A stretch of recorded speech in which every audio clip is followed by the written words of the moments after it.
Hello, and welcome to another edition of 9 to 5 Live. US recent economic data has been weaker than expected. Is this something we should be concerned about? Here to tell us about that and more is Francois Savary. Hello, Francois. Hello, Mark. Nice to see you again. Thank you for joining us. The data has been a little bit weaker than we thought, hasn't it? Is this cause for concern? I wouldn't say so. I think that at the end of the day, we should be satisfied by the fact that those economic numbers were weaker than expected because they have limited the pressure on interest rates. Remember that we touched the 475 nearly on the 10-year in the US, and people were talking a lot about the fact that we were going to 5%. And it was connected to the idea that because of the numbers that were so strong and inflation remaining high, it was the no lending scenario was leading. No lending meant that interest rates were higher for longer was really an issue. With those soft numbers, we can see that some of the pressure went out of the bond market. And I think that it is quite nice to have such a development, considering the fact that the earnings season was quite good and tells you that earnings per share were quite satisfying in the US. So at the end of the day, it's maybe the best of both worlds that we had with those soft numbers. The market has convinced itself now that we're going to have two interest rates cuts in 2024. We're going to get some important indicators for that this week.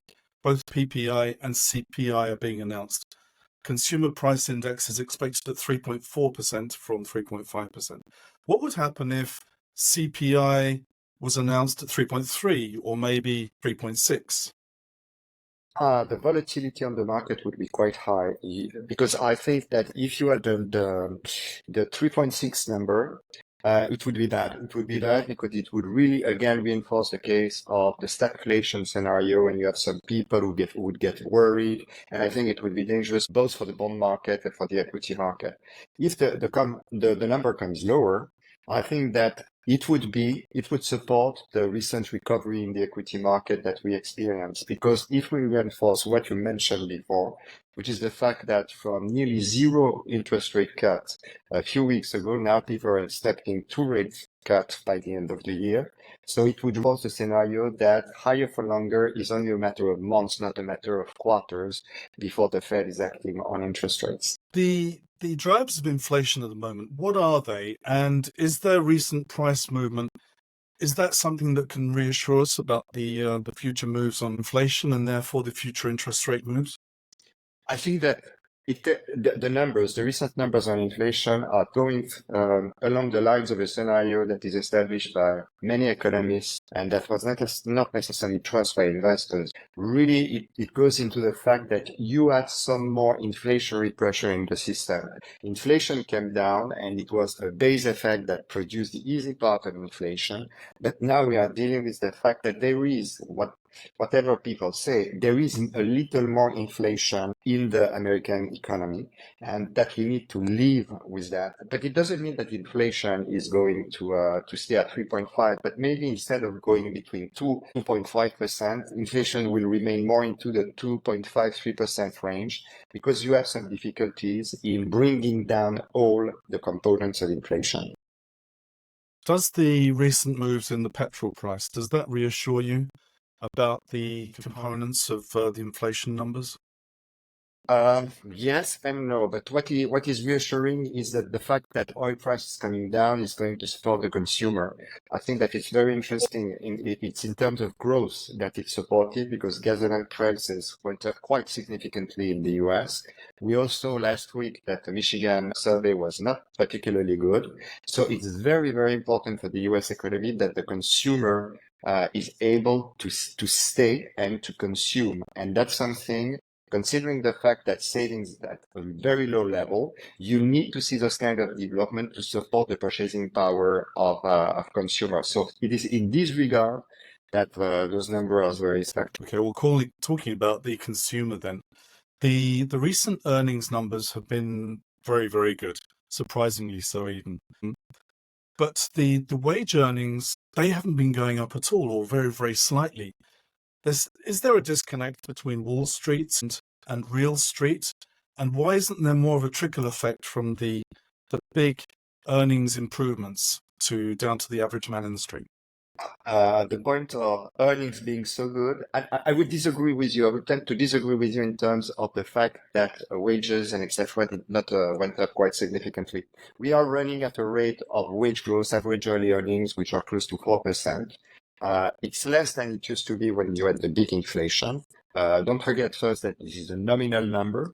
This is not a real number. So this is I mean, they are growing quite satisfactory. And at the end of the day, this is one of the key issues for the Fed in dealing with interest rates because they don't want to see salaries and wages growing too far, too fast. So the fact that there is no some kind of slowdown in wages, which remain quite satisfactory, is a positive. Why did you have such a spread between the EPS and the wages? It's all the story about the margin. One of the great things in the US economy is the fact that companies have been able to preserve the margin because they had the ability to price the price into the price of the goods sold. So this is something is still for the economy in a way because it allows company to have enough money to invest, not to restrict too much investment. So this disconnect is in the US economy for quite a long period of time. And to tell you the truth, I think that the move has been more in favor of labor than in favor of capital in the course of the last 2 years because wages have increased quite significantly. Would you say one of the important aspects of the US economy is that they do have companies with a lot of value added, and therefore they have pricing power, and therefore US companies can come through the bumpy road kind of moments, like recently, for instance? I would say that the main thing about the US economy is the innovation.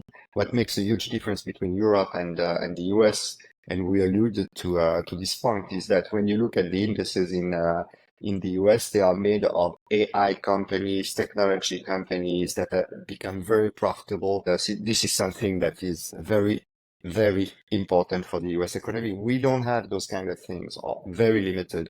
In Europe, Europe is more, as we mentioned, the luxury business, the pharma business. So there is a huge difference. The economy in the US is benefiting from the innovation and the fact that nobody today can live without NVIDIA, without those kind of companies which are providing the support to the development of the next generation or the next big revolution for the world economy. Coming to the US dollar, the euro dollar has been really in a tight range since 2023, in between roughly 112 and 10. Are you expecting a breakout in either direction based on the expectations and the reality of the next interest rate moves from the US? I think again we go back to the recent numbers which were weaker for the U.S. economy, and I think it is a very good development because one of my fear was that the U.S. dollar was going to be stronger and I do not rule out that it's going to be a little bit stronger in the course of the next few months, and because of the fact that the Fed changed course because of the interest rate differential, because of the growth differential, and etc. So it was a worrying time because, I never like to see when you have such disconnect in terms of economic cycle between the different regions. I don't like to see a strong dollar because it put a lot of pressure on emerging markets. It put a lot of pressure on Europe and etc. because the ECB wants to cut, but too strong US dollar is going to bring back imported inflation.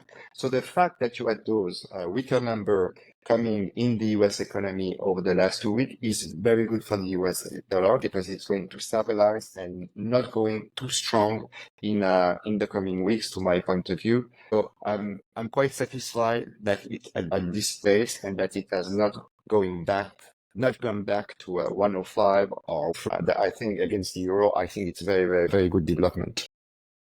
Francois, I think that's all we've got time for today. Thank you very much indeed, and speak to you next Monday. Have a good day.